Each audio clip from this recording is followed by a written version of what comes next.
Hi friends, welcome back. तो आज का हमारा वीडियो है Bihar election results. Absolutely Bihar चुनाव हारते ही ईवीएम पर मातम मनाना शुरू। तो चलते हैं, शुरू करते हैं। जीत गई बनी आज तक जीवन में कभी हारा नहीं किया हम। जीतते हैं तो छपरा की जनता के लिए क्या करें? जीतते हैं, ये सवाल ही नहीं है कि जीतते हैं, जीत गए हैं, जीत गए हैं।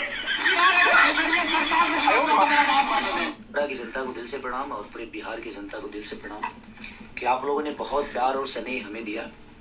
और हार जीत अपनी जगह पे होती है और जिंदगी से हम लोग इतना हारे हैं ना कि क्या बताएं, और हार के ही यहाँ तक खड़े हैं। तो आप सबका स्नेह, आप सबका दुलार मुझे एक बेटे की तरह मिला।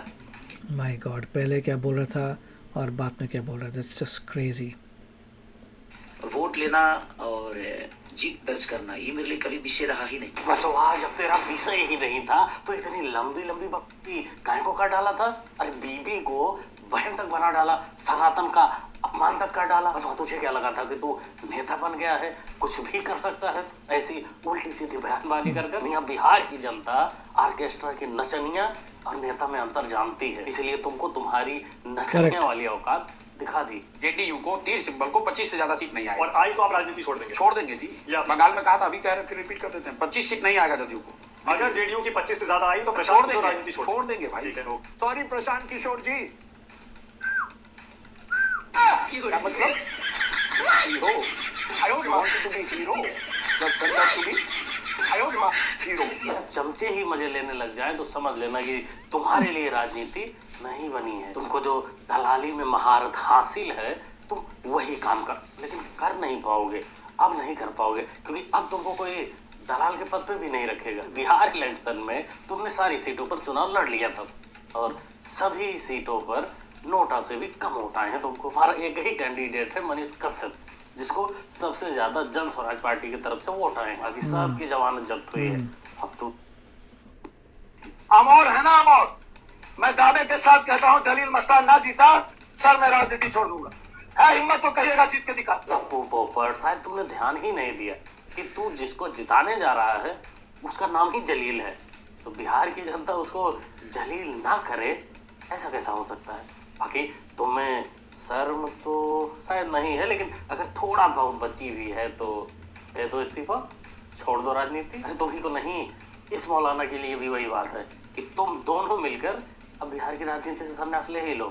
इस पर आप क्या कहेंगे? ये मैं बता दूं आपको, हमारा पूरा गठबंधन, सीटों पे तो हम आपस में तय कर लेंगे, आपको बता ही देंगे, लेकिन हमारा पूरा गठबंधन एक भी वोट चोरी नहीं होने देगा।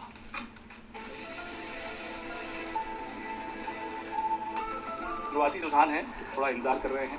शुरुआती रुझानों में जरूर लग रहा है कि ज्ञानेश कुमार गुप्ता भारी पड़ रहे हैं। बड़ा बोगस आदमी है, लेकिन आने वाले कुछ घंटों में स्पष्ट होगा कि बिहार के लोग बहुत कुछ भारी बोलता पड़ेंगे रहता है। ज्ञानेश कुमार गुप्ता पर या ज्ञानेश कुमार गुप्ता ही भारी पड़ेंगे। देखते हैं, इंतजार कर रहे हैं। कहाँ कमी लगता है रह गई है? अब इसके बाद क्या बचता है? जब मैंने ये एक लाइन बोली थी, मैं बिहार की जनता को तो कम नहीं आंक सकता। आंकना भी कम मत मियाँ, बिहार की जनता को बिल्कुल कम मत आंकना, नहीं तो पेड़ा का लेड़ा बनाकर घुसा देगी। आखिर बेसर भी तुम्हारी तो मस्त थी, पहले बोला कि नहीं वोट चोरी हम होने ही नहीं देंगे, और बाद में जब इलेक्शन हारने लगता है correct. तो सारा ठिकाना इलेक्शन कमीशन पर फोड़ देता है। तो कहेंगे तुम लोग ऐसे ही नौटंकी करते रहो, बात सही। और जनता, देश की जनता तुम लोगों को ऐसे ही सबक सिखाती रहेगी। हमारे साथ है भावी मुख्यमंत्री, पूर्व उप मुख्यमंत्री, युवाओं के ब्रांड एम्बेसडर लालू जी के बेटा और राजश्री यादव जी के पति तेजस्वी यादव जी। इसी को बोलते हैं पानी मारकर पेड़ खड़ा करना।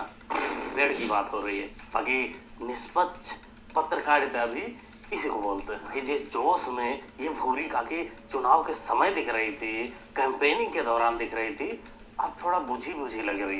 लगता है सारा पानी पेड़ की जगह पे कहीं और ही गिर गया, जमीन पर।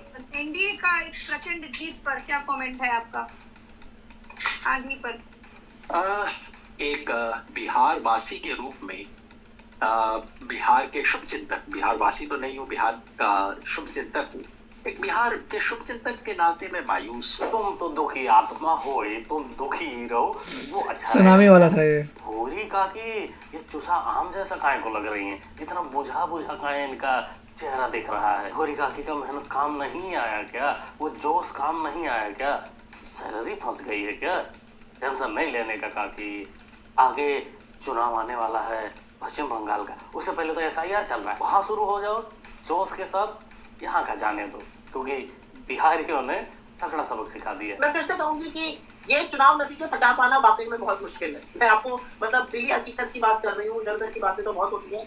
ये चुनाव नतीजे पचा पाना, क्योंकि हम बिहार में रहे, मैं तो ऑलमोस्ट एक महीना बिहार में आते जाते बार बार बिहार में रहे, आप भी इस तरह का चुनावी नतीजा वन साइडेड। देखिए क्लोज फाइट तो आ रही थी, और ये मैं आज मतलब आपसे खुल के बातें क्लोज तो लग रहा था, पर इतना लैंडस्लाइड और इतना ज्यादा डिफरेंस होगा जमीन आसमान का मुझे नहीं लगता था। ये किसी को भी इसका आभास था, और इसीलिए थोड़ा सा पचा पाना मुश्किल है। पचाओ जलेबी भाई, पचाओ, चाहे जेठालाल से चूरन ही लेकर पचाओ, लेकिन पचाना तो पड़ेगा। इसके अलावा तुम्हारे पास कोई चारा नहीं। चारा अरे तुम तो जैसे तैसे पचा भी लोगी, क्योंकि तुम्हारा तो रिकॉर्ड है 0-0-0 करने का। चारा चोरों का क्या हो रहा होगा, कभी सोचा तुमने? मास्टर तुम पूरे बिहार में गाड़ी में बैठकर खूब घूम रही थी, तुमको फाइट लग रहा था, लेकिन उनसे नहीं पूछा तुमने जिनको तुमने काम पर लगाया था कि बिहार का क्या हाल है।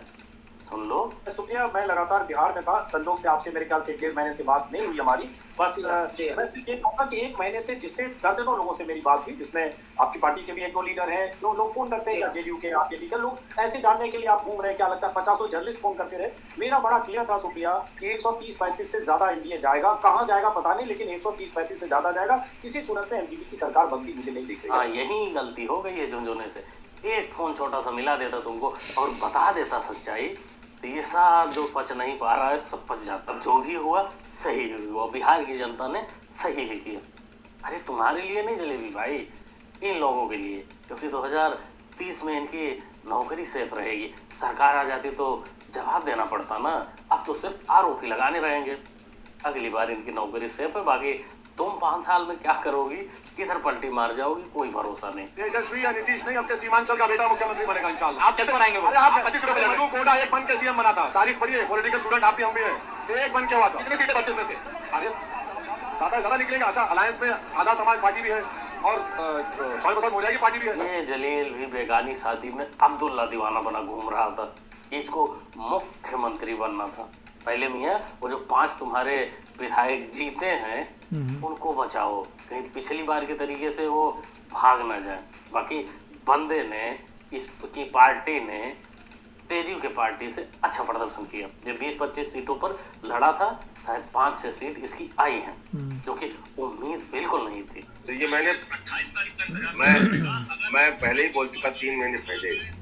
ये मेरे 2 बयान हैं। ये 3 महीने पहले का कि बिहार का चुनाव हाईजैक हो चुका है, और फिर 10 अक्टूबर का।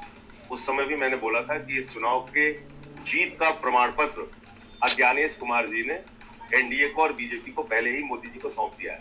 अब आप बताइए, मैं आज जो अभी तक के सामने आ रहे हैं नतीजे, उसमें तो मेरी बात सही साबित हो रही है। आके टिकट वाले इस हिसाब से देखा जाए तो तुमसे अच्छी भविष्यवाणी, तुमसे अच्छा बात तो पप्पू का साबित हो रहा है।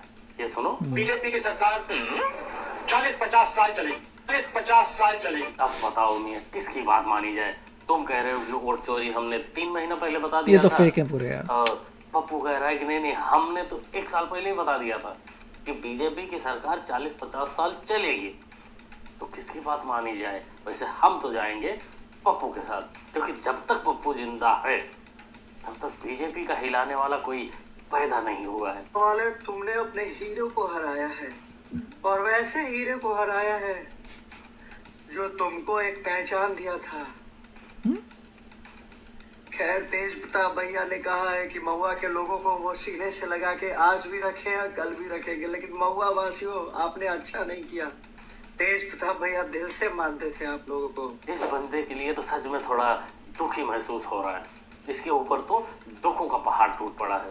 इस चाटने में कोई कसर नहीं छोड़ा था, आम से लेकर पैर तक सब कुछ चाट लिया था, लेकिन नहीं हो पाया बेचारा। तेज प्रताप के लिए भी थोड़ा हो रहा है कि तेज प्रताप को जीतना चाहिए था। अरे उस भटूरे को नहीं जीतना चाहिए था, लेकिन तेज प्रताप को जीतना चाहिए था, क्योंकि जिस प्रकार इन्होंने राजनीति की, पिछला रिकॉर्ड बोल के, लेकिन अभी जिस प्रकार इन्होंने की, लगता था कि ये जीत सकते हैं महुआ से। लेकिन जो भी हुआ सही हुआ। बहुत ही प्यारा वीडियो था, वेरी नाइस। बिफोर आफ्टर जो दिखाया मेरे ख्याल से वो बहुत ही अमेजिंग था। जलेबी बाई भी दिखाई, और कैसे जो आप कैसे करप्ट पॉलिटिशियंस हैं पहले से नैरेटिव बना के बैठे हुए थे हारने का। कुछ लोग तो इतने कॉन्फिडेंट थे कि हम जीत गए, फिर बाद में क्या हुआ। तो ये सारे बेसिकली आप कह सकते हैं कि मेजॉरिटी जो दिखाए थे अनपढ़ पॉलिटिशियंस थे, कोई रियल कैरेक्टर नहीं है, कुछ भी बोल देते हैं, कुछ भी कॉन्फिडेंस दिखा सकते हैं, उसको समझ ये दिखाते हैं लोगों को इतने कॉन्फिडेंट हम जीतेंगे जिससे लोगों का वोट मिल जाए। आई डोंट नो क्या साइकोलॉजी है इनकी। बहुत अच्छा था। और मगर एक पॉलिटिशियन से एक चीज़ सीखने वाली होती है कि वो इन पॉलिटिशियन से जो आप कह सकते हैं अच्छे पॉलिटिशियंस नहीं हैं, उन्होंने क्या किया, बोलने को बहुत कुछ बोल देते हैं, हार जाते हैं, पलटी मारते हैं और फिर ये बोलने लग जाते हैं। मतलब उनका कोई कैरेक्टर बेसिकली नहीं है, उनकी जो आप कहते हैं कि उनकी कोई वैल्यू नहीं है उनके वर्ड्स की। जो भी कह रहे हैं कि भैया मैं राजनीति छोड़ दूंगा, ज़ीरो है अगले के, छोड़ रहा है क्या, नहीं छोड़ेगा। तो this is just to show कि ये प्योर जो है करप्ट पॉलिटिशियंस हैं जिनके वर्ड्स की कोई कीमत नहीं है। तो आप बताइए आपके क्या विचार हैं। मिलेंगे अगले वीडियो में। Take care, bye bye. तो अगर आप मेरे इस चैनल पे नए हो तो जल्दी से सब्सक्राइब के बटन को हिट करो और बेल आइकन को क्लिक करो ताकि आपको मेरा जब नया वीडियो मैं लगाऊं आपको उसके बारे में जल्दी से पता चल जाए।